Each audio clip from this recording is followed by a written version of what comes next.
It's already. Maybe in the plane.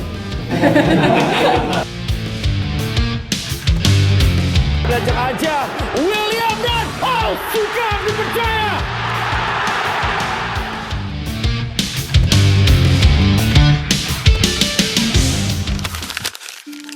Pelatih Persib Bandung, Bojan Hodak bingung mau ngomong apa. Pasalnya, Maung Bandung gagal mengeksekusi 2 tendangan penalti saat menghadapi PSIM di BRI Super League. Persib nyaris kalah dari PSIM, namun, Maung Bandung sukses memaksa tuan rumah bermain imbang 1-1 pada Minggu sore.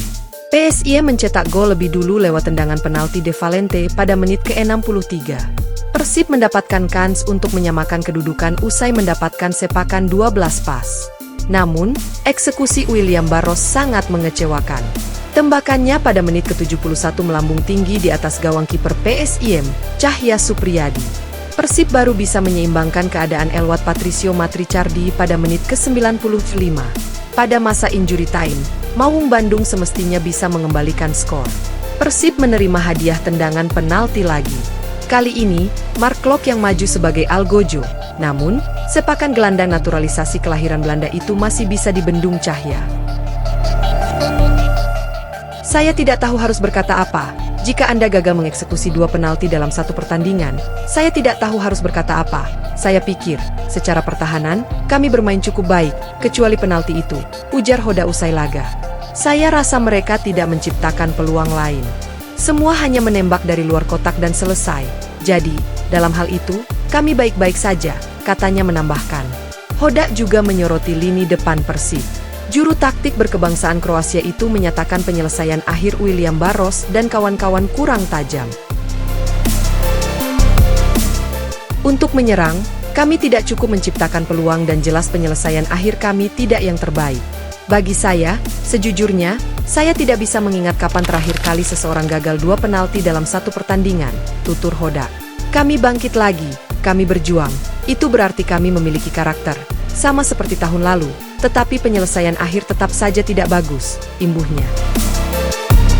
Sementara itu, drama injury time, Matricardi kasih pesan tajam soal perjuangan Persib melawan PSIM. Selepas pertandingan, Patricio Matricardi menilai timnya sudah tampil lebih baik di laga kali ini. Hanya saja, kegagalan 2 penalti membuat timnya hanya membawa pulang 1 poin. Saya rasa ini pertandingan yang sulit, tapi kalau menurut saya, kami bermain lebih baik dari mereka. Kami menghasilkan peluang yang besar, kami gagal memanfaatkan 2 penalti, ujar Matricardi. Messi kecewa dengan hasil, bek asal Argentina ini tetap memuji karakter rekan setimnya. Menurutnya, para pemain Persib menunjukkan semangat juang tinggi hingga akhir laga. Kami seharusnya tidak bisa kehilangan poin ini tapi kami memperlihatkan karakter yang bagus dan berjuang hingga akhir. Itu bagus untuk tim, agar berbenah dan terus meningkat lagi, terangnya. Di sisi lain, pelatih PSIM, Jean-Paul Van Gastel mengaku dia merasa tidak puas dengan hasil pertandingan ini. Karena seharusnya PSIM bisa menang jika tidak kebobolan pada masa injury time. Saya rasa kedua tim pantas kecewa karena hanya mendapatkan 1 poin, kata Paul Van Gastel. Tapi saya tidak bisa membayangkan kecewanya Persib yang melewatkan 2 penalti. Dan akhirnya kami mengamankan 1 poin, lanjut Van Gastel. Dia menyoroti gol Persib jelang pertandingan sengit tersebut berakhir. Karena 10 menit di masa perpanjangan waktu itu masa-masa krusial bagi tim, dan Persib mampu memaksimalkan postur tinggi pemainnya untuk mencetak gol. Persib memiliki banyak pemain asing yang tinggi dan kuat. Mereka terus menekan dengan mengirim bola ke kotak penalti. Semua hal bisa terjadi ketika bola sudah ada di kotak penalti, kata dia. Di sisi lain, Van Gastel juga mengapresiasi performa anak asuhnya, Cahya Supriyadi yang jatuh bangun dan juga menggagalkan penalti Mark Klok. Saya senang dia bisa menepis tendangan penalti lawan. Saya pribadi suka dengan attitude, suka dengan karakternya, katanya.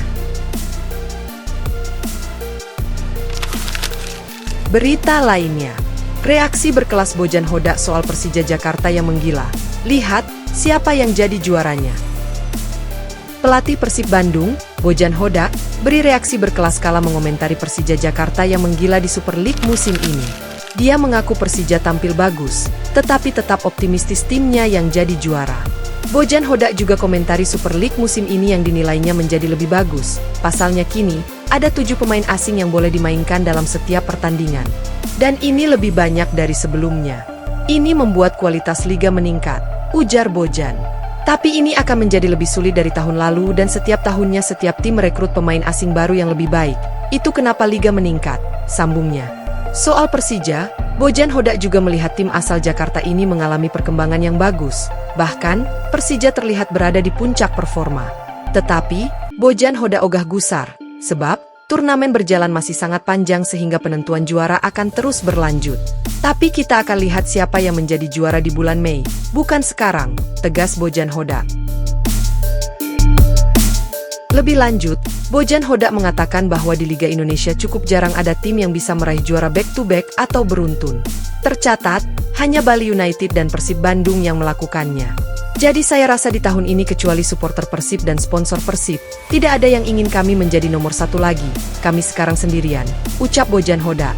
Tentunya sponsor juga ingin liga menjadi lebih menarik dan ingin ada juara baru. Jadi bagi saya, ini menjadi lebih sulit dari sebelumnya dan kami akan berjuang, pungkasnya.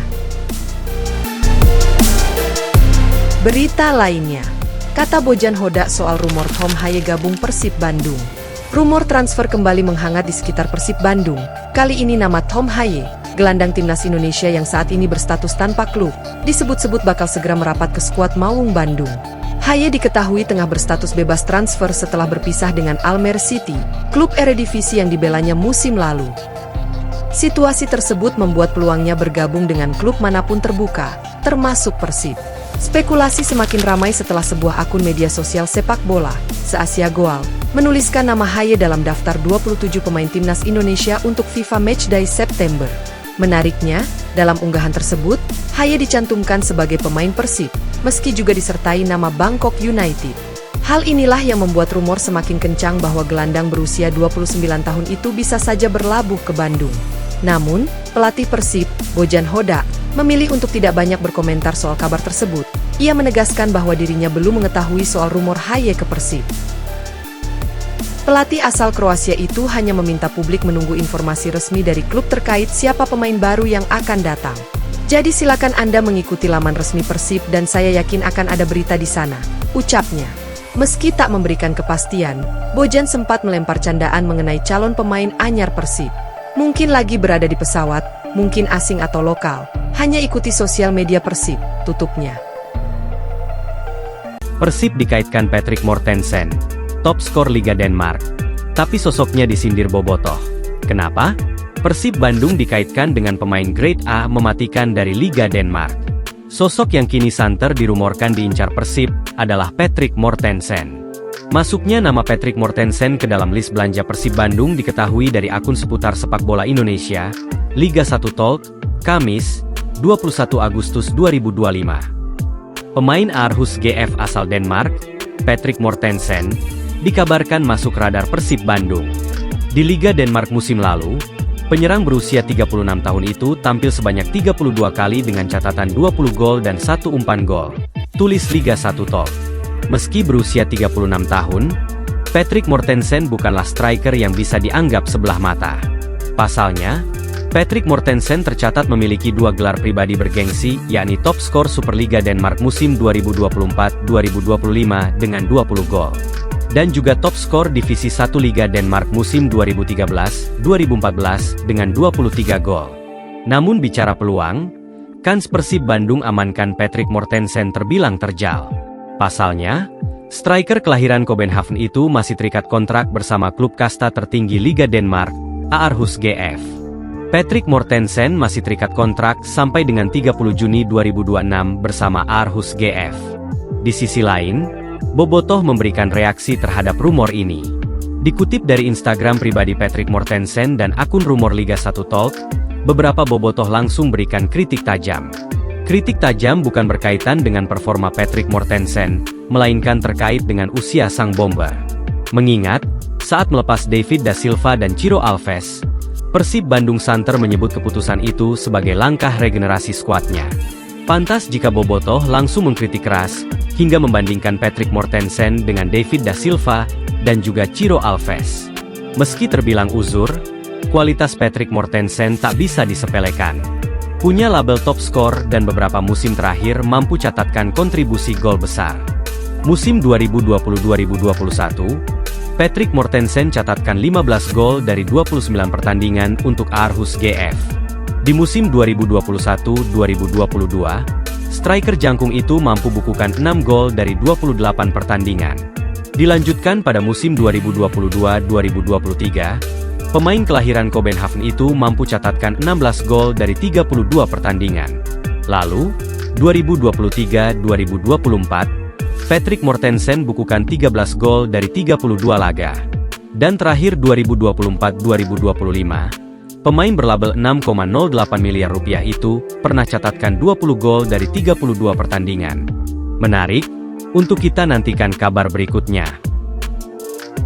Imbang Bobotoh Persib Bandung bentrok dengan Brajamusti PSIM Yogyakarta, korban belum diketahui.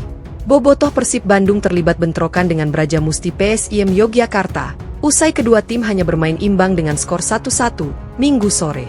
Dari sejumlah live streaming media sosial TikTok, disebutkan kericuhan itu awalnya terjadi sekitar pukul 21 WIB malam di kawasan Malioboro. Atas kejadian itu, massa dan para supporter PSIM lantas melakukan pengejaran hingga 1 unit bus dan 1 unit elf pengangkut Bobotoh tak bisa bergerak di sekitar terminal Ngabean.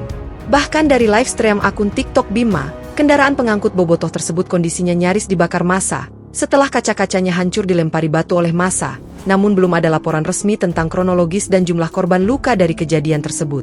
Selanjutnya, pihak aparat keamanan setempat melakukan evakuasi dan pengamanan terhadap kendaraan pengangkut Bobotoh di kawasan sekitar terminal Ngabean. Namun begitu, aparat mengalami kesulitan untuk melakukan pengamanan karena jumlah massa semakin melimpah ruah. Akhirnya polisi setempat melakukan tindakan represif dengan menurunkan sejumlah kendaraan taktis, rantis, berupa barakuda untuk membubarkan massa. Namun massa dan supporter PSIM Brajamusti tetap mengepung bus pengangkut Bobotoh. Hingga laporan ini dibuat posisi kendaraan pengangkut Bobotoh masih dikepung massa dan Brajamusti di kawasan terminal Ngabean. Bahkan, menurut informasi yang tersiar kericuhan antar supporter juga terjadi di sejumlah titik di kawasan kota Yogyakarta. Belum ada konfirmasi resmi ihwal kejadian tersebut, baik dari aparat keamanan maupun dari pengurus masing-masing supporter.